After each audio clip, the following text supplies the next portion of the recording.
आप सभी से अनुरोध है कि कृपया ऊपर दिख रहा क्यूआर स्कैन करके हमें सपोर्ट अवश्य करें, क्योंकि इस समय हमारी रीच रिस्ट्रिक्टेड है और हम पूरी तरह से इलेक्शन के कवरेज में अपना समय और अपना धन इन्वेस्ट कर रहे हैं।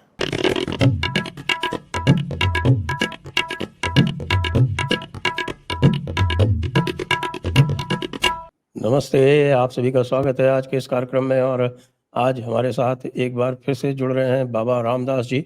तो बाबा रामदास जी के पास पूरी ग्राउंड रिपोर्ट है, विशेषकर छठे और सातवें राउंड के लिए। और छठे राउंड का अभी अभी चुनाव हो के चुका है, तो हम बाबा रामदास जी से जुड़ते हैं और उनसे पूछते हैं कि ग्राउंड पर क्या हुआ और आगे क्या होने वाला है। स्वागत कर रहा हूँ मैं बाबा रामदास जी का जयपुर डायलॉग्स पर एक बार पुनः।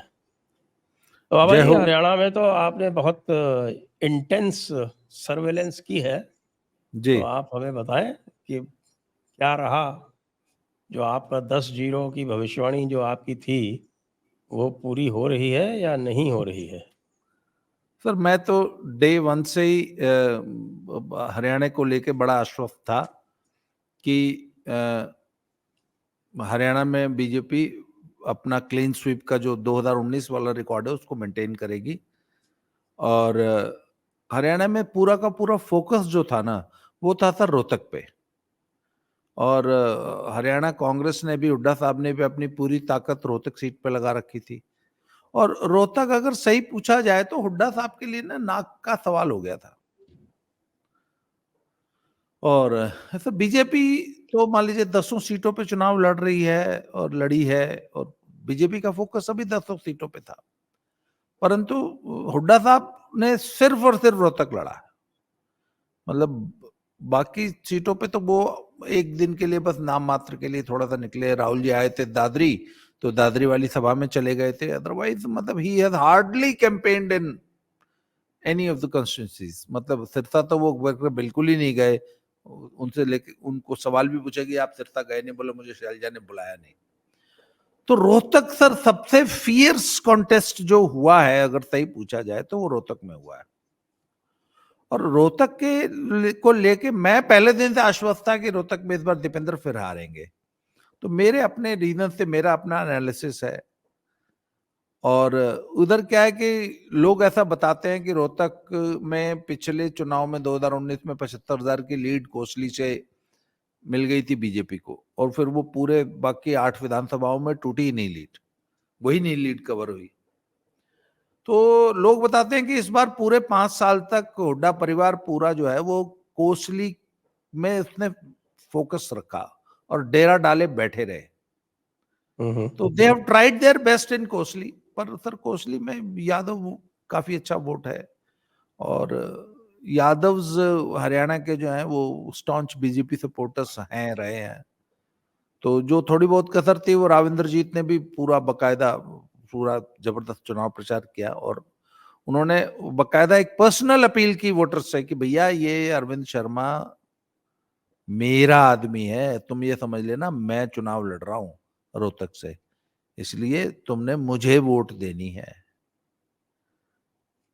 अच्छा, तो रोहतक की बात कर लें थोड़ी सी। रोहतक में हमने देखा कि जो पोलिंग हुई है वो ठीक ठाक तो हुई है, पिछली बार से तो थोड़ी कम है।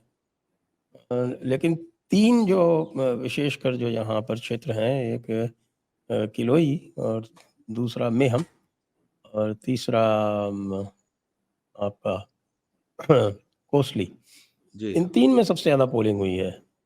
69.8 हुई है मेहम में और किलोई में, और 68.8 हुई है कोसली में। 60% हुई है रोहतक शहर में, और उसके बाद जो है वो 65 के आसपास बाकी जो है आपके उसमें हुई है। तो इससे कोई इंडिकेशन आता है क्या? क्या हुड्डा जी जो है वो कुछ इम्पैक्ट डालने में सफल रहे, जो उन्होंने मेहनत की पिछले 5 साल? सर, किलोई हुड्डा जी का होम ग्राउंड है, उनका जी। गांव सांगी वहीं पड़ता है। और यही एकमात्र कॉन्स्टिट्यूंसी थी जहां पिछली बार उनको 45,000 की लीड मिली थी। पर सर एक बात का ध्यान रखिए कि किलोई से ही कृष्ण मूर्ति हुड्डा जी थे इनके पुराने बहुत अच्छे सहयोगी रहे हैं, पर वो कांग्रेस छोड़ के बीजेपी में आ गए थे। उनका एक बहुत बड़ा इस बार इस चुनाव में रोल रहा। उन्होंने भाजपा के लिए बहुत जम के प्रचार किया सर, और बहुत मेहनत की। सतीश नांदल जी थे। तो सर हुड्डा साहब का पूरा जोर लगा हुआ था कि मुझे किलोई की अपनी लीड को 45,000 से बढ़ा के 65,000 करना है। और उसके लिए उन्होंने सर मैंने कहा ना कि बहुत जबरदस्त माइक्रो मैनेजमेंट किया। और जैसे इनेलो से कैंडिडेट नहीं खड़ा होने दिया, उनसे सहयोग मांग लिया, और अभय चौटाला ने दे भी दिया। उसी तरह जजपा वाले कैंडिडेट को भी बैठा दिया एक तरह से। बसपा के कैंडिडेट को तो लिटरली उसने विड्रॉ ही करा दिया। हालांकि उसका लोग बताते हैं कि उसका नुकसान हुआ है उनको, और जो बसपा का जो कैडर था और बसपा को वोटर था 30-32 हजार वोट है। वो बताते हैं कि बीजेपी में शिफ्ट हुआ, अब कितना हुआ ये तो 4 तारीख को पता चलेगा, पर ऐसी चर्चाएं थी। तो सर किलोई में बहुत जबरदस्त चुनाव लड़ा गया, इसमें कोई दो राय नहीं। मतलब काफी गहमे गहमे भी रही, काफी गर्मा गर्मी भी रही, और खूब सारी बोगस वोटिंग भी हुई है। एक एक बूथ पे जो जाट बहुल एरिया थे, गांव थे, वहां पे 150-200 बोगस वोट भी पड़ा है। वो बार बार पड़ता है, कोई नई बात नहीं है। पर पिछली बार की तुलना में बोगस वोटिंग कम हुई है। सर एक बात बता दूं आपको, ये जी जो 3-4% चुनाव में इस बार गिरावट देखी जा रही है बहुत सारे एरियाज में, क्योंकि इस बार पिछली बार की तुलना में बोगस वोट कम पड़ा है। ओके, अच्छा, हाँ ये संभव है क्योंकि ये नंबर, अच्छा कई उसका एक स्थानों कारण पर और और भी है। देखा गया। नहीं नहीं जी नहीं, उसका एक कारण है सर।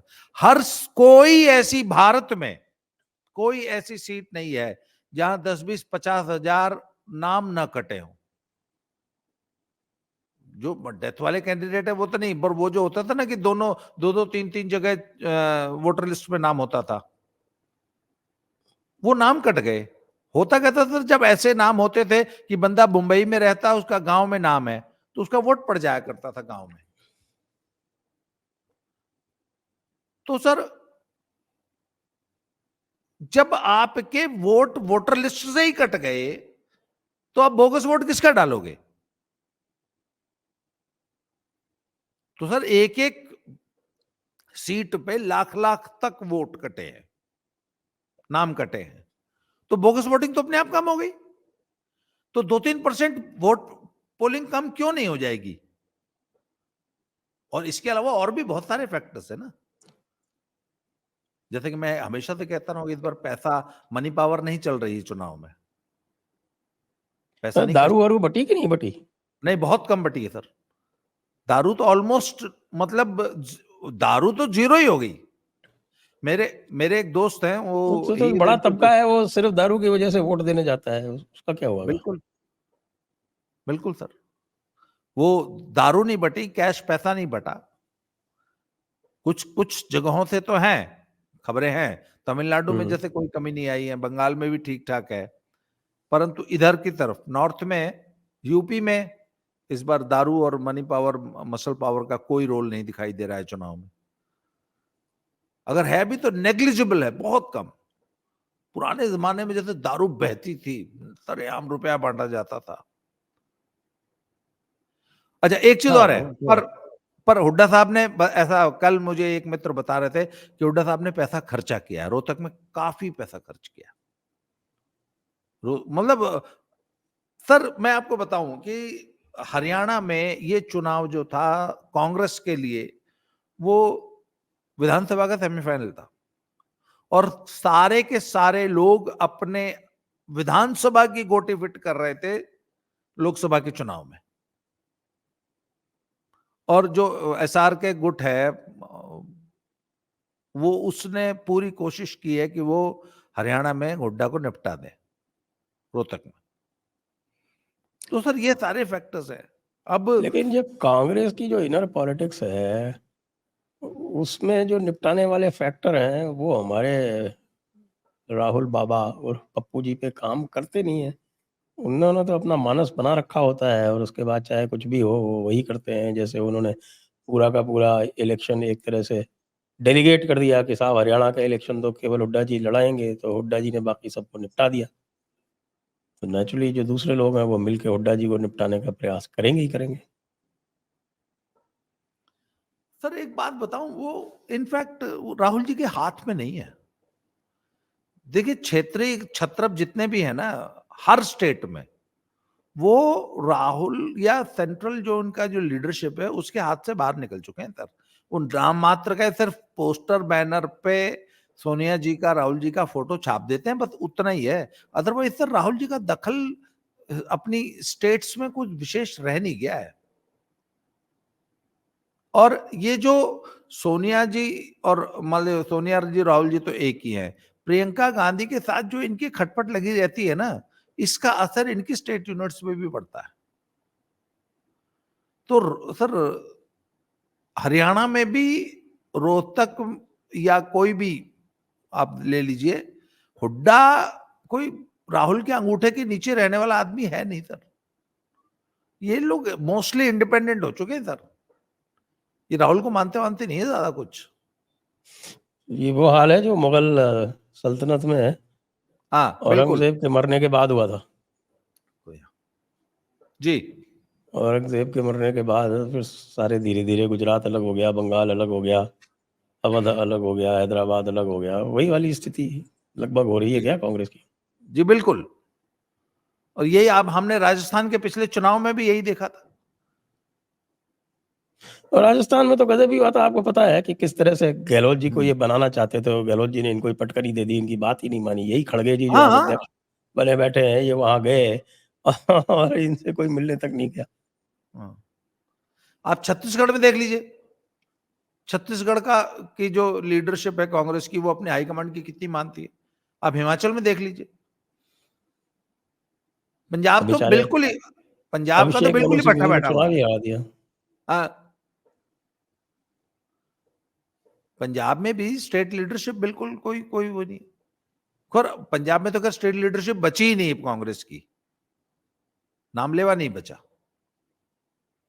आप जलंधर में हैं इस समय संभवतः, तो जलंधर में हमारे चरणजीत सिंह चन्नी जी क्या कह रहे हैं? वो कह रहे हैं कि साहब कि हम पाकिस्तान के लिए दरवाजे खोल देंगे।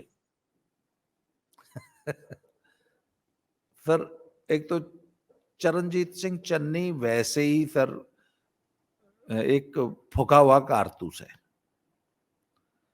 उसकी उस वो तो एक प्रयोग के तौर पर उनको उनको कांग्रेस को लगता था कि यदि हम इसको एक दलित को जो है सीएम बना देंगे तो शायद हमारे अगले विधानसभा चुनाव में कुछ हो जाएगा। वो क्या रिजल्ट है आपको पता है। तो और जो आदमी खुद अपने चमकौर साहब अपनी खुद की सीट हार गया हो, अपनी दो दो जगहों से लड़ा चुनाव हार गया हो, उसको उन्होंने जालंधर से टिकट दे दी है सिर्फ इसलिए कि वो दलित हैं और दलित वो रिजर्व सीट है।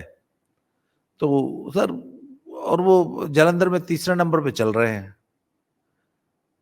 अपनी पार्टी में उनकी कोई वुकत नहीं है। तो सर ऐसा ही चल रहा है पंजाब में। तो इस बार के पंजाब अभी हम जैसे अभी पंजाब का जब एनालिसिस करेंगे आपके साथ, तो मैं आपको बताऊंगा कि क्या क्या फैक्टर्स हैं जिसमें कांग्रेस तीसरे नंबर पे चल रही है पंजाब में। कोई स्कोप ही नहीं है तो उसका। पहले हरियाणा पूरा कर लेते हैं एक बार। हरियाणा पूरा कर लेते हैं जी। हरियाणा पूरा कर लेते हैं। तो एक फरीदाबाद में बड़ी लोग जो हैं वो मेरे कमेंट्स में बहुत सारे आ रहे हैं कि साहब कि फरीदाबाद फंसा हुआ है, लेकिन फरीदाबाद तो 6.5 लाख से जीता हुआ है, तो उसमें क्या फंस गया? सर मैं एक बात बताऊं आपको, ये जी। चुनाव ग्राउंड पे कम लड़ा गया, सोशल मीडिया पे ज्यादा लड़ा गया, ये ध्यान रखिए। और अच्छा। हाँ, तो और सोशल मीडिया पे जो कमेंट बॉक्स है ना सर, उसमें अपना इन्फ्लुएंस जताने की ये एक स्ट्रेटजी है। और मैंने तो मुझे तो लगा कि क्योंकि मेरे खुद के वीडियोस के नीचे कुछ ऐसे नाम मैं देखता हूं जो कि हमेशा और हर वीडियो पे वो 8-8 10-10 कमेंट्स करते हैं। एक ही व्यक्ति के 10 कमेंट मिलेंगे आपको, और एक ही टाइप के कमेंट मिलेंगे, और मेरे हर वीडियो पे मिलेंगे आपको। तो अच्छा, एक स्टेट में ज्यादा से ज्यादा 100 क्रिएटर्स हैं जो कि उस स्टेट को कवर कर रहे हैं। तो मैंने देखा एक तो कि हरियाणा में pro BJP YouTube channels you can count them on fingers, 2 4 5 होंगे, 10 होंगे। बीजेपी के अगेंस्ट बोलने वाले और कांग्रेस को 10 की 10 सीट जिताने वाले या 8 सीट जिताने वाले कम से कम 70-80 चैनल है, बड़े नाम। ओके, अच्छा। अच्छा मुझे, अच्छा मैंने पूछा, लोगों से पूछा, मैंने कहा यार एक बात बताओ कि ये क्या चक्कर है, ये इतने सारे लोग ये, और जबकि ये सब अच्छी तरह जानते हैं कि हम बहुत बुरी तरह ये चुनाव हार रहे हैं, इसके बावजूद तुम यहाँ चैनल्स पे 10-10 सीट दे रहे हो कांग्रेस को, ये चक्कर क्या है? तो उसमें से एक ने मुझे बताया कि साहब वो हुड्डा साहब ने इस बार स्पेशली बुला के सभी चैनल्स को, और छोटे चैनल्स हैं सब, उनके लिए छोटे अमाउंट्स भी मैटर करते हैं। और मैंने बोला कि हुड्डा साहब विधानसभा की तैयारी कर रहे हैं तब, तो he has very well managed the YouTube channels. तो आपके चैनल के नीचे यदि कुछ लोग कमेंट कर रहे हैं ना सर, तो वो ये मान लीजिए कि वो हुड्डा साहब का आईटी सेल है जो बहुत सक्रिय है। अच्छा। हाँ जी। Very interesting. अच्छा, गुड़गांव में तो कोई कॉन्टेस्ट ही नहीं है, राव नहीं, इंद्रजीत? हुड्डा समर्थक लोग तो वहां पर भी कॉन्टेस्ट बना देंगे सर। अच्छा, कमेंट बॉक्स में ही तो बनाना है, जमीन पर कुछ थोड़ा ना करना है, कमेंट ही तो लिखने हैं, लिख दो। ओके। अच्छा, तो ये हो गया फरीदाबाद और गुड़गांव, और भिवानी महेंद्रगढ़ में इनका जो ये राव दान सिंह को खड़ा किया, ये पासा कैसा चला कांग्रेस का? सर राव दान सिंह ने शुरू में बहुत अच्छा चुनाव उठाया था, काफी अच्छा था, और धर्मवीर बहुत कंफ्यूज्ड, पता नहीं क्या प्रॉब्लम्स थी उनकी, और कुछ लीडरशिप से भी उनकी कुछ खींचतान थी शायद। और पर बाद में फिर जब राव इंद्रजीत जो हैं वो एक्टिव हुए, उन्होंने जाट बेल्ट में, सॉरी यादव बेल्ट में रैलियां की, तो वो कोसली और आपका पूरा जो रेवाड़ी, जो महेंद्रगढ़ वाले पूरा जो यादव बेल्ट है, उसमें उनका बहुत अच्छा प्रभाव है, वहां तक गए वो। उसके बाद जो अपने मध्य प्रदेश के जो मुख्यमंत्री जी हैं मोहनलाल जी यादव, वो आए उनका, तो सर उससे यादव वोट पे काफी फर्क पड़ा है। तो यादव वोट वापस जो है मुड़ा है बीजेपी की तरफ, जो कि इनिशियली राव दान सिंह की तरफ जा रहा था। फिर बाद में हुआ क्या कि जाट वोट जो है वो मुड़ गया है धर्मवीर की तरफ। तो चुनाव शुरू में तो धर्मवीर का डाउन था, पर बाद में आखिरी के 2-3 दिनों में काफी अच्छा पिक किया है। तो पर यह बात तय है कि सर पुराने वाली लीड नहीं रहेगी। 2019 में जो लीड थी ना भिवानी महेंद्रगढ़ में, तो वो लीड नहीं रहेगी। लीड इस बार काफी, 4 लाख से ऊपर जीते थे। हाँ, तो इस बार लीड कुछ कम हो जाएगी, पर कंफर्टेबली जीत रहे हैं, इसमें कोई दो राय नहीं है। रोहतक में, हिसार में क्या रहेगा?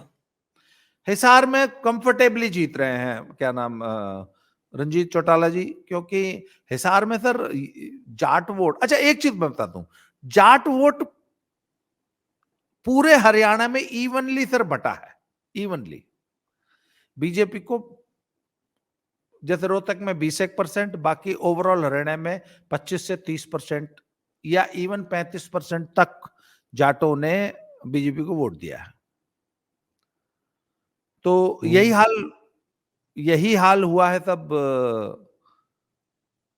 हिसार में, क्योंकि हिसार में 4 कैंडिडेट जाट थे, जेपी और आपके रंजीत चौटाला जी थे ही, उधर से नैना सुनैना थी। तो नैना सुनैना में जो है वो लगभग 1.25 लाख वोट तो वहां बट गया। बाकी 35% 30-35% वोट मिला है रंजीत चौटाला जी को। बाकी लगभग 50% के आसपास मान लीजिए आप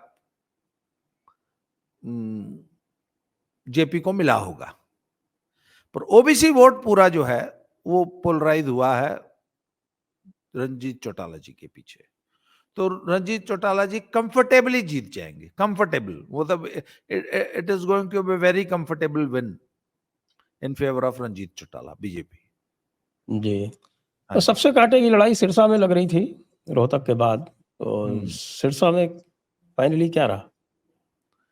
सर सिरसा में कांटे की लड़ाई तो थी, पर इतना सभी समझ रहे थे कि फाइनली आते आते बीजेपी को एज रहेगी। तो बीजेपी ने थोड़ा सा माइक्रो मैनेज बड़ा अच्छा किया कि वहां गोपाल कांडा जी हैं। जी। सर गोपाल गोपाल कांडा के पास लगभग लाख सवा लाख वोट है। गोपाल कांडा ने बीजेपी को फेवर किया है। उसके बाद राम रहीम फैक्टर काम करता है सर सिरसा में बहुत ज्यादा। करता है। तो राम जी हाँ। राम रहीम के जो फॉलोअर्स हैं उन्होंने बीजेपी को वोट किया है। और सर कुल मिला के मतलब फाइट तो क्लोज रहेगी काफी, पर बीजेपी सिरसा निकाल लेगी। मार्जिन बेशक कम रह सकता है, जैसे पिछली बार बहुत क्लोज फाइट थी रोहतक में, वैसे ही वेरी क्लोज फाइट आपको देखने को मिल सकती है सिरसा में, पर बीजेपी निकाल लेगी। जी हाँ, जी हाँ, जी हाँ, जी हाँ। पिछली बार तो Yes. 3 लाख से ऊपर का मार्जिन था। हाँ, ये इस अशोक बार तंवर इस ही बार हारे वो थे। मार्जिन कम हो जाएगा, पर क्लोज फाइट में बीजेपी निकाल लेगी। जी, तो ये योगेंद्र यादव जैसे लोग कैसे कह रहे हैं कि साहब की 6 सीट जो है वो 6 सीट से ज़्यादा बीजेपी नहीं जीत सकती। क्योंकि कुरुक्षेत्र, करनाल में तो लड़ाई नहीं है, सोनीपत में लड़ाई नहीं है, एक तरफ़ा है। अम्बाला में थोड़ा बहुत मान लीजिए कि मार्जिन कम होने का है, वहाँ भी जीत जो है स्पष्ट है। तो ये किस तरह से योगेंद्र यादव एंड कंपनी जो है वो, इनको अपना मुँह काला होने का डर नहीं लगता बिल्कुल ही? नहीं सर, नहीं, ये नहीं, मैं एक बात बताऊं सर, मैं तो इनको 2012 से फॉलो कर रहा हूँ, योगेंद्र यादव एंड पार्टी को। और ये आपका जो ये सत्यहिंदी.com वाला, तब तो इनका चैनल नहीं था सत्यहिंदी, पर ये इनको एज एन इंडिविजुअल तो मैं फॉलो कर ही रहा हूँ। उसके बाद 2019 में तो मैंने बहुत कायदे से एक एक को फॉलो किया था। इनके जितने भी सत्यहिंदी.com के जितने भी बड़े जर्नलिस्ट हैं, श्रवण गर्ग साहब से लेके शीतल पी सिंह, और उसके बाद जितने भी हैं आशुतोष वगैरह के, इनके इंडिविजुअल, एक वो हर्षवर्धन सर हैं, लखनऊ के हैं, बड़े सज्जन आदमी हैं वैसे, पर वो, उसके बाद वो जो गंजे वाले हैं, अभय दुबे। अभय दुबे। तो सर हुँ।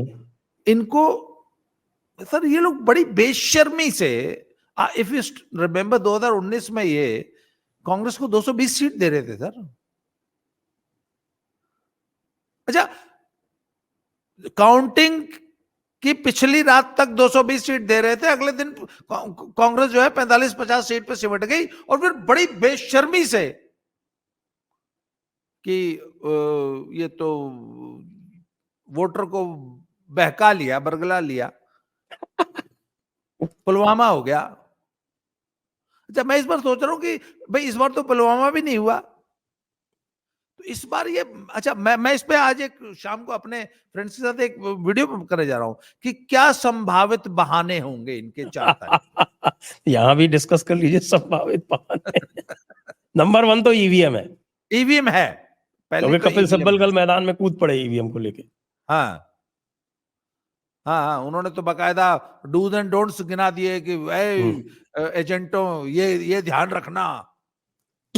ये कभी काउंटिंग सेंटर के अंदर मुझे लगता है गए नहीं है। अगर हाँ, काउंटिंग सेंटर के अंदर गए होते, तब इनको पता होता कि इनके डूज़ और डोंट्स जो है वो, हाँ, इनको ये नहीं पता है कि ईसीआई ने पहले जब पहली बार जब ईवीएम आई थी तब ये रिस्ट्रिक्शन नहीं था, क्योंकि ईवीएम के साथ ही बैठे रहते थे सारे काउंटिंग एजेंट। बाद हम्म, में फिर ईसीआई ने इंस्ट्रक्शंस देके वो बनवा दिया केज, आपको पता है ना वो जालीदार हम्म, एक जाली लगी रहती है जी, काउंटिंग एजेंट्स के और जो आपके काउंटिंग स्टाफ होता है उसके बीच में, उसके अच्छा बीच में जी। एक जाली होती है। वो जेल में मिलाई ऐसी होती है इधर। तो वो बेचारे बाहर बैठे रहते हैं और वो जब आएगी ईवीएम सबसे पहले आएगी। दर्शकों आप भी ध्यान से सुनना, क्योंकि आप लोगों को भी पता नहीं होगा काउंटिंग प्रोसेस कैसे होता है। मैं आपको बता देता हूँ काउंटिंग प्रोसेस कैसे होता है कि सबसे पहले ऑब्जर्वर के और रिटर्निंग ऑफिसर की प्रेजेंस में जो अलग अलग, जैसे पार्लियामेंट का है तो पार्लियामेंट के अलग अलग कॉन्स्टिट्यूएंसीज के अलग अलग वो होंगे, रूम्स होंगे, और फिर एक एक करके वहाँ पे सबकी प्रेजेंस में, यानी जो एजेंट्स, काउंटिंग एजेंट्स उनके नियुक्त हैं पार्टीज के, उनके जब सील किया जाता है तब उनके दस्तखत होते हैं। फिर उनकी प्रेजेंस में एक एक कमरा खोला जाएगा और फिर वहाँ से जो ईवीएम डेजिग्नेटेड होंगी, उनका आजकल उनको सीरियल पहले से कर दिया जाता है, वो भी शायद रैंडमाइज होने लगा है, और उसके बाद फिर वो ले जाई जाएंगी। फिर वो जो काउंटिंग स्टाफ है वो उनको दिखाएगा सील्ड वाली, फिर वो जो है वो सील खोली जाएगी, और वो फिर पूरा उसका कपड़ा खोला जाएगा जिसमें वो बंद रहती है, फिर वो उसका जो आपकी ग्रीन पेपर सील होती है वो दिखा के उनको खोली जाएगी। अब इस बीच में बेचारों को इतना होश नहीं रहता काउंटिंग एजेंट को कि वो दिखाए कि अरे ये दिखाओ, अरे वो दिखाओ। वो तो देखते हैं अपने, और फिर उसके बाद वो एक बटन दबाएगा, वो सब आएगा, फिर उसको वो दिखाएगा उनको कि ये देखो भाई ये आ गया, ये करके, और उनको चेक करा देगा। इस तरह से वो फिर फटाफट जैसे-जैसे वो होता जाता है, वो फटाफट जो है वो निकलते जाते हैं। एक राउंड पूरा होगा। अच्छा, बीच में इन लोगों ने ये कर दिया कि नहीं साहब, जब तक सारी कॉन्स्टिट्यूएंसीज़ का टैली होके और अनाउंस नहीं हो जाए तब तक अगला राउंड नहीं शुरू होना चाहिए। तो पहले क्या होता था, मैं आपको बताऊँ, पूरा जो 2014 का जैसे इलेक्शन जो मैंने करवाया उसमें तो एक जो है वो चल रही है 10वें राउंड में, एक कॉन्स्टिट्यूएंसी, तो एक कॉन्स्टिट्यूएंसी चल रही है 7वें राउंड में, इस तरह से चलता रहता था। तो इस तरह से काउंटिंग होती है वहाँ पे। तो वहाँ पे जो बेचारा काउंटिंग एजेंट होता है वो बिल्कुल अकेला होता है। उसके पास ना तो मोबाइल होता है, और उसके पास ना तो कोई और चीज़ होती है जिससे कि वो टैली कर सके। जो इंस्ट्रक्शंस इन्होंने दिए हैं, वो टैली करने का उसके पास समय भी नहीं होगा। तो जो चीज़ें इन्होंने बताई हैं, वो वैसे भी काउंटिंग स्टाफ को इंस्ट्रक्शंस होती हैं करानी है। तो ये क्या दे रहे हैं? ये केवल ग्राउंड प्रिपेयर कर रहे हैं कि बाद में अ, एक पिटीशन फिर से डाल सकें ये सुप्रीम कोर्ट में। जी। जी। तो सर एक तो ये बहाना पता है क्या बनाएंगे, ये 4 तारीख के बहाने, हुँ, बहानों की इनकी लिस्ट, हुँ, कि मोदी ने हिंदू मुस्लिम कर दिया, हुँ। मोदी ये ने 1 नंबर पे पीओ, होगा कि 2 नंबर पे होगा, ये बताइए? नहीं हिंदू मुस्लिम एक, ईवीएम के बाद 2 नंबर पे होगा कि मोदी ने हिंदू मुस्लिम कर दिया। ओके। मोदी ने हमारे नेता जेल में बंद कर दिए थे, जेल का डर था, इसलिए 3 हमें नंबर। तो 3 नंबर तो ये था। चौथा हुँ, नंबर, मोदी ने पीओ के इन्वोक कर दिया, इसलिए जनता को भावनात्मक, जो पुलवामा इफेक्ट था वो पीओके पे हम कब्जा करेंगे, हुँ, इसने पुलवामा वाले इम्पैक्ट वो पैदा कर दिया। हुँ। फिर अगला, उसके राम बाद मंदिर नहीं वो आएगा इसमें? मंगलसूत्र छीन लेंगे तुम्हारा, हाँ, है, हुँ, इस टाइप के बयान देके हमारी भोली भाली जनता को बरगला लिया। और नहीं, राम मंदिर नहीं बोलेंगे सर, राम मंदिर बोलेंगे तो सर ये राम मंदिर को ब्लेम नहीं कर सकते हैं। मीडिया बोलेगा, राम मंदिर की हाँ, वेव थी। हाँ, मीडिया मीडिया तो अपनी समीक्षा करेगा, क्या वो तो ये बोलेगा कि भाई चुनाव क्यों जीता हुँ, मोदी, तो बोला भाई राम मंदिर वेव थी, और वो हम तो जानबूझ के उसको इग्नोर कर रहे थे, एक्सेप्ट ही नहीं कर रहे थे, ये सारे बातें होंगी। पर कुल मिला के सर ये आज जो लोग बेशर्मी से, ये योगेंद्र यादव जैसे लोग जो अच्छा, योगेंद्र यादव को तो शर्म नहीं आती, वो ये बोलता है कि यूपी में बीजेपी को 10 सीट का लॉस हो रहा है। भैया 62 थी, हुँ, इसका मतलब 52 सीट आ जाएंगी, हुँ, ये कहना चाहता है ना। अरे भैया जब रालोद और तुम, बसपा सपा और रालोद तीनों मिलके लड़े थे, तब तो तुम कुछ उखाड़ नहीं पाए, तब भी बीजेपी 64 ले गई थी, अब की बार तो बसपा लड़, तो sir they don't stand a chance. इस बार रालोद भी नहीं है तुम्हारे साथ, बसपा भी नहीं है, तुम्हारे पास है क्या? अरे सर, अंडर करंट है, आप समझ नहीं रहे हैं? इसके बावजूद जो है वो 10 सीट का लॉस यूपी में दिखा रहा है। बोला 10 सीट का लॉस राजस्थान में, एमपी में, और पता नहीं हरियाणा और दिल्ली मिला के 10 सीट का लॉस बता रहा है।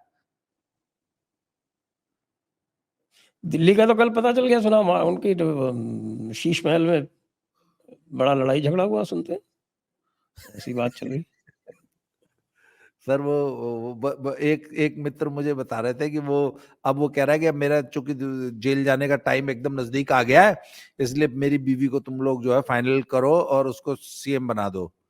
उस पे वो बात बन नहीं रही है, लड़ाई झगड़ा इसी बात पे हो रहा है। नहीं, लड़ाई झगड़ा इस बात पे भी हुआ कि इनकी अलग अलग जो कॉन्स्टिट्यूएंसीज थी उसमें टेबल वेबल भी नहीं लग पाई थी, कोई हाँ काउंटिंग हाँ, एजेंट मैं वेजेंट भी नहीं थे। वो मैंने आपका आपका आज वीडियो सुना, उसने झड़काया कि मैंने तुम्हें मिनिस्टर बना रखा और तुम साले एक टेबल तक नहीं लगवा सके, तुम मतलब बस्ता नहीं लगा तुम्हारा है। और सर एक बात बताऊं, हम्म, ये तो हरियाणा में सुनने को मिला है कि 11 बजे कांग्रेस वाले बस्ता छोड़ के चले गए थे कई जगहों पे। दिल्ली में तो ऐसा मैक्सिमम बस्तों पे हुआ है कि भाजपा के बस्तों पे खूब गहमा गहमी थी, भीड़ भाड़ थी, और कांग्रेस के और आम आदमी पार्टी के झाड़ू के बस्ते खाली पड़े थे। एक बात और मजे की बताऊं आपको कि बहुत सारे जो समाचार पत्र और मीडिया वाले जो बोल रहे थे परसों तक, चुनाव से एक दिन पहले तक, कह रहे थे कि साहब के कन्हैया के आने से जान आ गई है आम आदमी और कांग्रेस की कैंपेन में। वही कल कह रहे थे कि कन्हैया के आने से पूरी कैंपेन पर एडवर्स इफेक्ट पड़ गया है। बिल्कुल। सर एक बात बताऊं, सर अदना सा आदमी जिसे कुछ नहीं मालूम पॉलिटिक्स का, वो भी ये जानता है कि ये वो टुकड़े टुकड़े गैंग का आदमी है। इसने कहा था भारत तेरे टुकड़े होंगे इंशाल्लाह इंशाल्लाह। अच्छा, मुझे आज तक ये समझ में नहीं आया कि कांग्रेस का ऐसा क्या दिवालियापन था कि मतलब उनको दिल्ली में कन्हैया से बेटर कैंडिडेट नहीं मिला सर। पप्पू का दोस्त है ना सर, वो तो अब वंशवादी पार्टी है, उसमें तो पहले सबसे पहले अपने वंश के लोग एडजस्ट किए जाते हैं, फिर दोस्त एडजस्ट किए जाते हैं, फिर चमचे एडजस्ट किए जाते हैं, उसके बाद ना वर्कर का नंबर आता है। अच्छा सर, मैं कांग्रेस पार्टी में ना एक चीज और बड़ी देखता हूं कि कांग्रेस में ओरेटर्स का बहुत भयानक अकाल है। इस पे मैं कांग्रेसी आपको एक बोल किस्सा दे। सुना देता हूँ। हाँ जी। एक किस्सा सुना देता हूँ आपको। जी। एक मेरी एक जानकार है और कांग्रेस में नीचे से जुड़ी हुई थी, एनएसयूआई में भी थी, बाद में आपके महिला कांग्रेस इत्यादि में भी थी, बड़ी अच्छी और सुशील और जिसको कहें कि समझदार और अच्छी वक्ता। तो मैंने उनको पूछा कि तुम और क्यों नहीं थोड़ी सी लीड लेती हो भाई, कांग्रेस में वैसे ही अच्छे बोलने वालों की कमी है और तुम जो है वो आगे बढ़ के थोड़ा ये लो, ये स्पेस खाली पड़ी हुई है। तो उसने मुझसे क्या कहा बताऊं आपको? मैंने कहा कि सर मुझे कांग्रेस में जिंदा रहने दो, अगर मैं आइडेंटिफाई हो गई कि मैं राहुल जी से अच्छा बोल लेती हूँ तो तुरंत मुझे साइड लाइन कर दिया जाएगा। हाँ। तो वहाँ जो बार है वो बहुत लो है कि कोई भी वक्ता जो है वो राहुल जी से अच्छा नहीं होना चाहिए। इसीलिए आप देखते हैं कि कंपटीशन होता है, सुप्रिया श्रीनेत और सुप्रिया भारद्वाज, लावण्या बीजे और अ, आपका इवन जयराम रमेश इंटेलिजेंट आदमी है भाई, वो आईआईटीएन और ये सब है, वो अच्छा पढ़ा लिखा आदमी है, लेकिन वो भी अपने आप को बिल्कुल नीचे जाके उसी लेवल पे बात करता है जो राहुल से ऊपर नहीं दिख सके। प्रियंका की यही समस्या है कि यद्यपि भाई प्रियंका में भी कोई गहराई वहराई नहीं है, लेकिन वो उतनी बेवकूफ नहीं लगती बोलती है जब, जितना राहुल लगता है। तो इसलिए वहां पर एक लिमिट है, जो भी उस लिमिट को क्रॉस करेगा उसको धक्का देके नीचे डाल दिया जाएगा। ये कांग्रेस की समस्या है।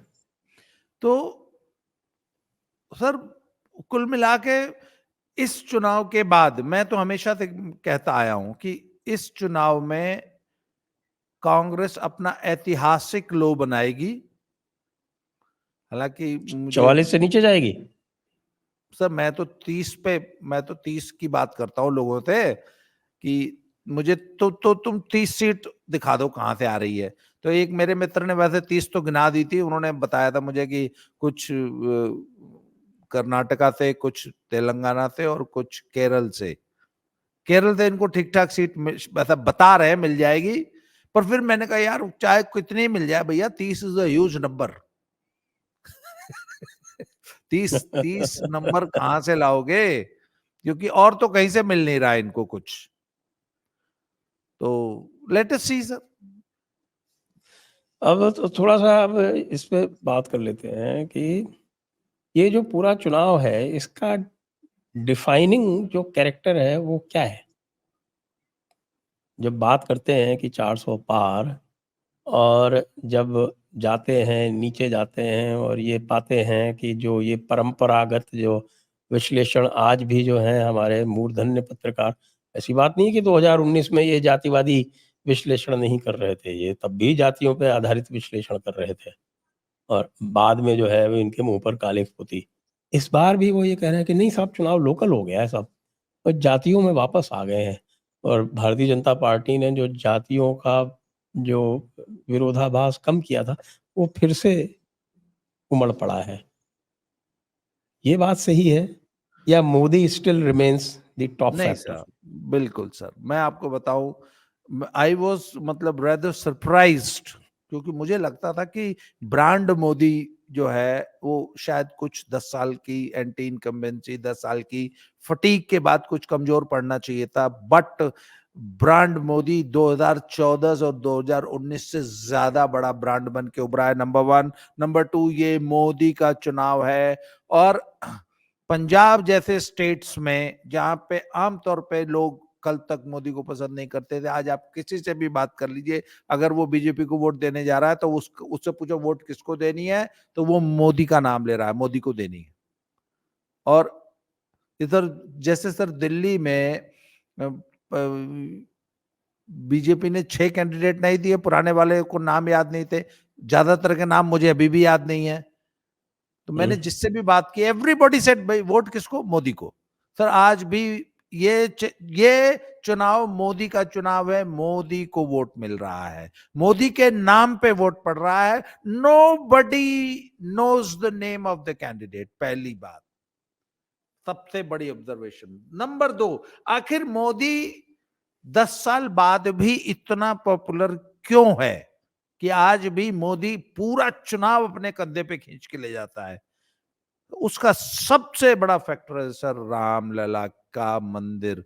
रामलला की जो प्राण प्रतिष्ठा हुई है, उसमें जो मोदी जी ने जो मतलब उसने जो मोदी की ब्रांडिंग की है, मोदी की जो इमेज है आज आम जनमानस में, भाई Modi is the provider, Modi ने गरीब गुरबा का किया, सब कुछ किया, सब कुछ सही है। मोदी देश को डेवलपमेंट पे ले गया, मोदी ने वर्ल्ड की सुपर पावर बना दिया, सब कुछ सही है। सर मोदी जी जिस दिन रामलला को गोद में उठा के मंदिर की ओर चले थे, सर उस दिन भारत का बच्चा बच्चा, मोदी का कट्टर विरोधी, भाजपा का कट्टर विरोधी कैसा भी आदमी है, सर वो रामलला मोदी की गोदी में विराजमान है। सर ये जो मोदी की जो इमेज है ना सर, वो आप देख लीजिएगा, 2-4 तारीख के बाद यह समीक्षा होगी और लोग कहेंगे कि भैया ये तो भगवान राम का चुनाव था, वो भगवान राम जो कि मोदी की गोदी में है। यदि भगवान राम का चुनाव था तब तो फिर यूपी पूरा स्वीप होना चाहिए। हो रहा है सर यूपी, सर यूपी पूरा स्वीप हो रहा है। मैं आज बता रहा हूं आपको, अगर आप आज्ञा दे तो मैं यूपी के बारे में 2-3 सीट्स के बारे में बता दूंगा। हाँ बिल्कुल बिल्कुल। सर आजमगढ़ आजमगढ़ में ऐसा बता रहे हैं कि धर्मेंद्र यादव चुनाव हार गए हैं, हार निरहुआ गए चुनाव हैं। हार गए हैं। ये तो बहुत भारी भूकंप हो जाएगा। हाँ, हो सकता है इस बार अखिलेश जी भी अपना ऐतिहासिक लो टच करते हैं, हालांकि वो पहले से ही 5 सीट के लो पे टिके हुए हैं, पर इस बार सर 5 के नीचे चली जाएगी सीटें। और संभल मुझे तो जीत जाएंगे, मैनपुरी तो जीत जाएंगे, कन्नौज तो जीत जाएंगे। सर यही तो तीनों फंसी है। संभल जीत सकते हैं just because of the demography. तो 5 के नीचे रहना है ना सर, 5 के नीचे रहेंगे। 5 में कौन कौन? संभल, मुरादाबाद तो नहीं जीतेंगे। ना सवाल ही पैदा नहीं होता सर।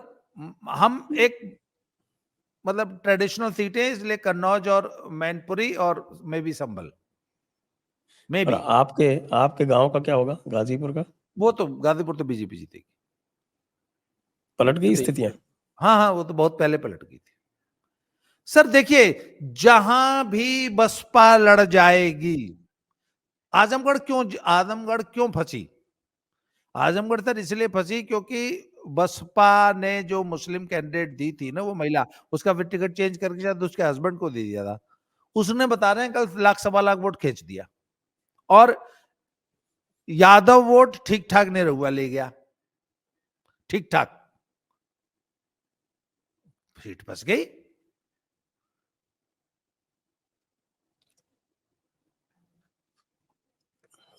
तो भाई बड़ा गड़बड़ हो जाएगा। रामपुर भी नहीं जीतेंगे क्या?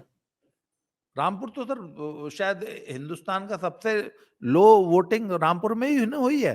सबसे कम न्यूनतम कहाँ हुई है? रामपुर में हुई है, हाँ या हाँ, इस उससे भी बार कम तो कहीं हुई है? कश्मीर में भी ठीक ठाक हो गई। इस बार तो वहां भी 54% कहीं कुछ हो गई, बारामूला का साइड का है, नहीं, 52-54 हो गई। शायद श्रीनगर में 35-35 हुई है, वो शायद कम होगी। अच्छा, वो रामपुर से कम होनी चाहिए। हाँ। हम्म, पर अदरवाइज बाकी शेष भारत में शायद रामपुर का तो लोएस्ट वो होगा। तो ओके, गाजीपुर और समझा दीजिए कि सर अफजाल तो गाजीपुर, लड़ नहीं पाए, तो फिर उनकी बिटिया लड़ी थी शायद। सर देखिए ना, मैं एक बात बता दूं आपको, आप अकेले यादव और अकेले मुस्लिम वोट से गाजीपुर नहीं जीत सकते, जब तक कि अन्य जातियों का टॉपअप न मिले। तो उसमें सर जो बीजेपी का कैंडिडेट है ना, जो राय साहब हैं, एक तो वो अच्छा चुनाव लड़ गए, उनको सवर्णों का पूरा वोट एकमुश्त मिल रहा है, Bhumihar vote plus Thakur vote plus Brahmin vote और जितना भी है। बसपा अच्छा चुनाव लड़ी है, बसपा मिनिमम 1.5 लाख वोट काट लेगी, और इतना ही पर्याप्त होता है सर सपा को गाजीपुर हराने के लिए। वो उतना बसपा ने काम कर दिया। तो फाइनली वहां से कैंडिडेट कौन है एसपी का? सर मुझे चेक करना पड़ेगा, हम तो क्योंकि अफजाल आप अंसारी तो आप उनका तो वो गड़बड़ हो गया था ना। अपनी टीम से जरा चेक कराइए। चलिए वो चेक कर लेंगे। तो नहीं सर देखिए, वहां पर टेक्निकली जो है, आपके गाजीपुर में मुस्लिम वोट तो 10% से कम ही है, बहुत ज्यादा नहीं है, 10% के हाँ जी, आसपास ही है। हाँ हाँ सर, जब तक लेकिन अफजाल मुख्तार, अंसारी को उन्होंने गुंडे इतने छोड़ रखे थे कि हर जाति में उनको वोट मिलता था। नहीं सर, मुख्तार अंसारी जब तक जिंदा थे तब तक बात अलग थी। मुख्तार के बाद अफजाल मतलब इनकी वैसे ही थोड़ी सी पोजीशन कमजोर हुई है। और सर पिछली बार देखिए, जो मनोज सिन्हा जी जो चुनाव हार गए थे ना, उसके फैक्टर्स अलग थे। उसमें बीजेपी की तरफ से ही बहुत सारी प्रॉब्लम्स थी, और he was not having very good terms with the BJP leadership, और थोड़ा सा वहां से, और कुछ ठाकुर वोट जो है इधर उधर गड़बड़ हो गई थी, इस वजह से हार गए थे। अदरवाइज तो वही पिछली बार ही जीत जाते, और सपा बसपा मिलकर चुनाव लड़े थे, ये एक फैक्टर हो गया था। फिर इस बार देखिए, हर सीट पे जो बसपा अलग लड़ रही है, तो बसपा सर मिनिमम 1.25 लाख से 1.5 लाख वोट काट रही है। इतना ही पर्याप्त होता है सर, सपा को हराने के लिए इतना पर्याप्त है। जी। यही हाल आजमगढ़ में होगा। हालांकि गुड्डू जमाली वाला फैक्टर जो था वो ज्यादा मजबूत था। Sir Guddu Jamali 1 lakh extra vote ले लेता, जैसे अगर इस बार वाले बसपा कैंडिडेट जो है 1.25 लाख 1.5 लाख वोट लेगा, तो गुड्डू जमाली 2.5 लाख वोट ले लेते थे, हाँ, या गुड्डू दो जमाली सवा पिछली दो बार ले 2.5 लाख लेते वोट थे। लेके आए थे। हाँ जी, हाँ जी। पर इस बार सर यादव वोट भी बटा है ना, निरहुआ ने यादव वोट ठीक ठाक ले लिया है। वो डबल इंजन की सरकार वाला जो फैक्टर आ जाता है ना, वो आजमगढ़ के यादवों को ये समझाने में सफल रहे, ऐसा बताया जाता है कि भैया धर्मेंद्र यादव अगर जीत भी गए तो आजमगढ़ का ऐसा क्या भला कर देंगे। और आपको सर एक बात बताऊं, आजमगढ़ सुनने में it sounds a very backward place, but sir Azamgarh के कुछ बहुत संपन्न लोग दिल्ली बंबई रहते हैं, और आजमगढ़ में सर इतना पोटेंशियल है कि आजमगढ़ से 3 फ्लाइट डेली भर के बड़ी वाली फ्लाइट डेली भर के दिल्ली मुंबई और बेंगलोर और इधर जा सकती है सर। वहां अच्छा। पे एक इंटरनेशनल स्टैंडर्ड का एयरपोर्ट बन के तैयार है, और अब आजमगढ़ का आदमी मात्र 8 घंटे में अपनी कार से दिल्ली पहुंच जाता है। हाँ, तो पूर्वांचल एक्सप्रेसवे लो और सीधे हाँ, आपके वो तो तीन डेढ़ दो एक्सप्रेसवे के माध्यम से पहुंच जाओ आप 8 घंटे में। दो बिल्कुल दो सही। ढाई घंटे में, दो सवा 2 घंटे में लखनऊ, और 6 घंटे में आ गए दिल्ली। रुकते रुकाते भी जाओ, चाय पीते मस्ती करते भी जाओगी तो भी 9-10 घंटे में दिल्ली पहुंच जाते हैं। तो एक जमाना था कि पूरा दिन 24 घंटे लग जाते थे आदमी आजमगढ़ से दिल्ली पहुंचने में। उसके बाद सर फ्लाइट्स आप सोच के देखिए ना, तो सर हाँ, तो बनारस दूरी कितना है वहां से? हाँ वहां से बनारस, फ्लाइट नहीं से नहीं नहीं, आजमगढ़ में सर एयरपोर्ट बन गया ना, आजमगढ़ में एयरपोर्ट बन गया, तो सर नाम और निरहुआ, बदलवा दीजिए, आजमगढ़ का कुछ और करवा दीजिए अब पुराना सर कोई। वो तो क्या योगी नाम है जी की, उसका पुराना? सर योगी जी की एक दिन कृपा हो जाएगी तो वो ध्यान आ जाएगा उनको, तो नाम बदल जाएगा। तो सर चलिए अब अंत निरहुआ, में थोड़ा हाँ, पंजाब की जी बात और कर ले। सर 7वें पंजाब में फेज में आज, पंजाब है, तो 7वें फेज में पंजाब में क्या होने वाला है? सर पंजाब में बीजेपी फ्रंट फुट पे खेल रही है। 13 में से 12 सीट ऐसी है जहां बीजेपी फर्स्ट सेकंड की लड़ाई में फंसी हुई है। हालांकि अभी 4 दिन बाकी हैं, पर मैं आज पूरी जिम्मेवारी से कह रहा हूं कि सिर्फ एक सीट ऐसी है जहां बीजेपी शायद तीसरे नंबर पे चली जाए, या चौथे पे भी जा सकती है, कोई बड़ी बात नहीं है, क्योंकि वहां 6 कॉर्नर्ड कॉन्टेस्ट हो गया है खडूर साहब में। तो खडूर साहब में अमृतपाल जी चुनाव लड़ रहे हैं, इधर से हम्म। कांग्रेस से कुलदीप जीरा है, हम्म। एक आम आदमी पार्टी का भी कैंडिडेट है, एक अकाली दल अमृतसर का भी है, अकाली दल से वल्टोहा साहब है, और बीजेपी से मंजीत मन्ना है। तो सर ये बाकी 5 लोग जट सिख हैं, अकेला Manjit Manna is the Dalit candidate, Ramdasia Sikh है। पर अभी तक सर मंजीत मन्ने का चुनाव उठा नहीं है, और दूसरी चीज है कि खडूर साहब में शायद सिर्फ 17% ही हिंदू वोट है, और इस खडूर साहब कॉन्स्टिट्यूंसी में बड़े बड़े शहर नहीं है हिंदुओं, और हाँ। हिंदू पॉपुलेशन सारी सही शहरों है, में अब तो कॉन्सेंट्रेटेड मेरे है। ख्याल से तरन तारण सबसे बड़ा शहर है इसमें। हाँ जी, तरन तारण होगा तो, वो भी शहर क्या है, कस्बा ही है एक। हाँ कस्बा ही है। तो और जो दलित पॉपुलेशन है वो गांव में स्कैटर्ड है, और अभी तक मंजीत मन्ने का बहुत अच्छा चुनाव प्रचार हमारे एरिया में तो कम से कम नहीं उठा है, अपने एरिया में कहते हैं ठीक ठाक है। अच्छा 5 कॉर्नर कॉन्टेस्ट है, तो और अमृतपाल के जीतने के काफी ब्राइट चांसेस बताते हैं, क्योंकि पंथिक वोट काफी ज्यादा है इस सीट पे, सबसे ज्यादा पंथिक वोट है। पंथिक सीट मानी जाती है। हम्म। तो सर उसमें आप देखेंगे आखिरी दिन यहां डिसीजन होगा किसको जिताना है। आतंकवाद भी सबसे ज्यादा यही हुआ था। आतंकवाद भी सबसे, ये मैंने बोला ना, आतंकवादियों का गढ़ रही है।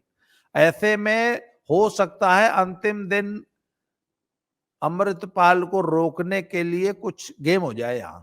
मैं आपको अभी बता रहा हूं, मतलब हिंदू पॉपुलेशन अमृतपाल की जीत को रोकने के लिए हो सकता है कांग्रेस को समर्थन भी दे दे, अपना वोट सारा उधर शिफ्ट कर दे, इधर उधर। अमृत सर कई बार क्या है, खुद जीतने से ज्यादा जरूरी हो जाता है किसी अन्य को रोकना। तो ये गेम हो सकती है खडूर साहब में सर। बाकी हर जगह बीजेपी फ्रंट रनर है। फॉर आनंदपुर एग्जाम्पल साहब में सुना है वो पीछे चल रहे हैं नंबर 3 पे। सर अभी देखिए, आनंदपुर वैसे हिंदू बहुल सीट है। हाँ वो हाँ तो जी। है। तो अभी पूरा आनंदपुर साहब का पूरा चुनाव, नवा शहर भी उसी में आता है, हाँ होशियारपुर का एक हाँ, सेगमेंट उसमें लगता है, नहीं नहीं सर, उस मोहाली उसी बेल्ट, में लगता है। उस बेल्ट में सर गुज्जर वोट बहुत ज्यादा है। और गुज्जर वोट का पोलराइजेशन बीजेपी के पक्ष में हो सकता है। अगर वो इक्वेशन सही बैठ गई तो अनंतपुर भी जो है लड़ाई में आ जाएगी। सबसे अच्छी इस वक्त लड़ाई में चल रही है साहब फतेहगढ़ साहब, जहां पे गेजाराम वाल्मीकि जी वो बहुत धाकड़ नेता है सर। अच्छा, उस आदमी ने अकेले अकेले आदमी ने पूरे पंजाब पे इन्फ्लुएंस किया है सर। अच्छा। हाँ, वो बहुत जबरदस्त दलित नेता है सर। तो गेजाराम वाल्मीकि जी पूरा ठह के चुनाव लड़ रहे हैं, बहुत अच्छा चुनाव लड़ रहे हैं। और वहां पे सर क्या है कि उस सीट पे 17-18 छोटे छोटे कस्बे हैं, शहर हैं जो हिंदू बहुल है। तो जी। फतेहगढ़ साहब भी अच्छा चुनाव होगा। बगल में महारानी परनीत कौर है, बहुत अच्छा, she is got an edge. Dharamvir Gandhi से उनकी लड़ाई चल रही है सर। सबसे मजेदार चुनाव हो रहा है संगरूर में, जहां अरविंद खन्ना जी हैं, बहुत इन्फ्लुएंशियल कैंडिडेट है, बहुत बढ़िया चुनाव लड़ रहे संगरूर में तो माना जाता है कि वो भी पंथिक सीट है। हैं। नहीं सर, वो बड़ी टेक्निकल सीट है वहां पे। अच्छा सर, बात यह ना कि 5 कॉर्नर कॉन्टेस्ट तो मिनिमम है। ऐसे में कोई भी आदमी जो 3 लाख वोट ले गया ना सर, वो सीट निकाल देगा। हम्म। और हर सीट पे सर शहरी वोट इतना है हिंदुओं के पास, हिंदुओं का, जो कि अगर पड़ गया तो संगरूर में तो 3 लाख वोट बड़ा कैलकुलेट करके लोगों ने बताया कि नहीं नहीं पड़ सकता है। अच्छा, दूसरी बात है सर, 5 कॉर्नर कॉन्टेस्ट होने की वजह से मार्जिन्स बहुत कम रहेंगे। अच्छा, तकरीबन हर एक अकेले बठिंडा को अगर छोड़ दिया जाए तो तकरीबन हर सीट पे अकाली दल चौथे नंबर पे है।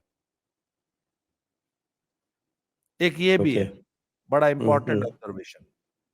आप पक्की सीट कौन सी देख रहे हैं आज के दिन, जो बीजेपी की पक्की हो गई, और जो तीनों की पक्की सीटें बताइए, भाई तीनों चारों दलों की पक्की पक्की सीटें कौन सी हैं? सबसे पहले हम अकाली दल की बात करते हैं। क्या अकाली दल की कोई पक्की सीट है अभी तक? मुझे नहीं दिख रही। कांग्रेस बठिंडा पे की? हरसिमरत कौर जरूर लड़ सकती हैं, पर पक्की नहीं कह सकता मैं उसको।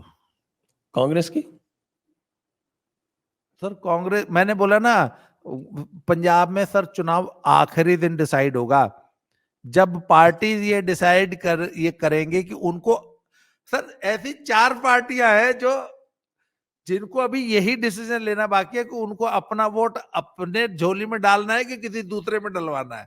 सर मैं बता रहा हूं, पंजाब का सबसे टिपिकल चुनाव है, जहां आखिरी दिन ये डिसीजन लेना है कि हमें अपना वोट अपनी पार्टी को दिलवाना है या किसी और को दिलवाना है। तो ये भी डिसीजन ले सकते हैं कि हमें अपने नहीं चाहिए, हमें तो बीजेपी को हरवाना है। हाँ, यस यस यस यस, इसलिए तो बोला sir, Punjab is the most difficult state to predict या टू एनालाइज। क्योंकि आखिरी दिन, जैसे मैंने बोला कि खडूर साहब सीट पे हो सकता है आखिरी दिन बीजेपी डिसाइड कर ले कि नहीं, सारा वोट कांग्रेस को जाने दो, कुलदीप जीरे को। कि अमृतपाल नहीं जीतना चाहिए। वो 2017 के चुनाव में हुआ था ना ये। और खूब हुआ था, खूब सारा वोट बीजेपी और अकाली दल ने अपना शिफ्ट कर दिया था कांग्रेस को। जी।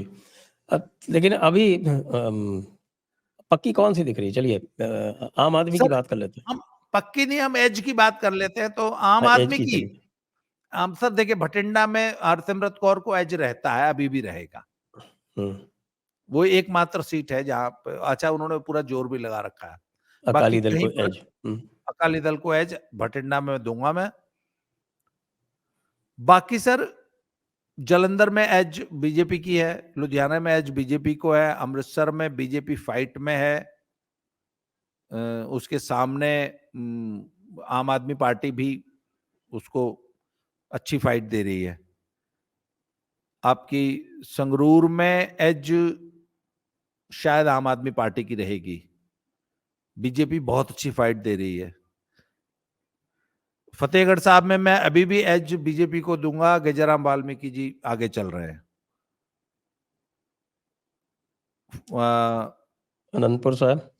अनंतपुर साहब sir it could go anywhere, any way.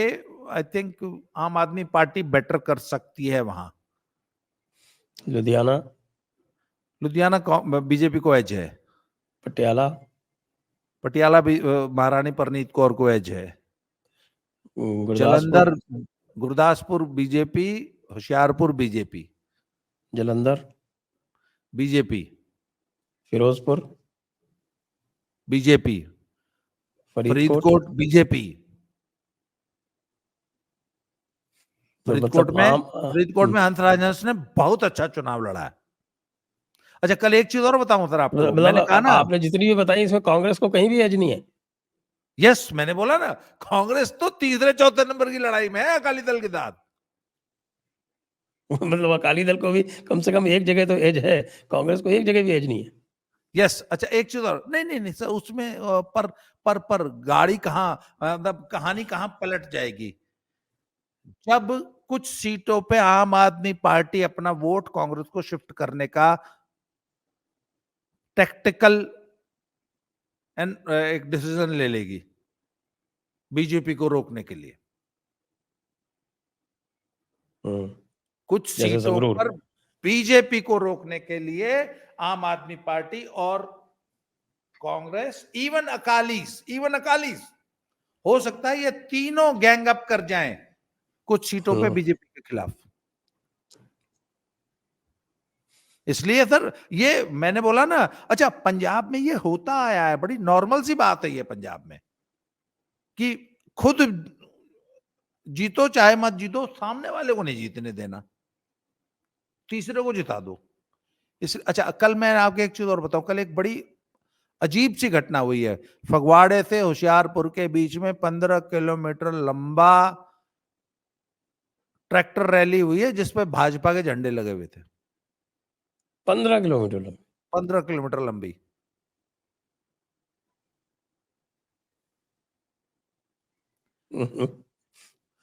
तो सर वाकई मैंने अजीब कहा बात ना, है। पंजाब का चुनाव तो अंतिम दिन डिसाइड होगा जब पार्टी ये डिसाइड करेंगी कि किसको वोट दिलवाना है अपना। ये है सर। जी। तो आइए आज की चर्चा को अब यहीं पर विराम देते हैं।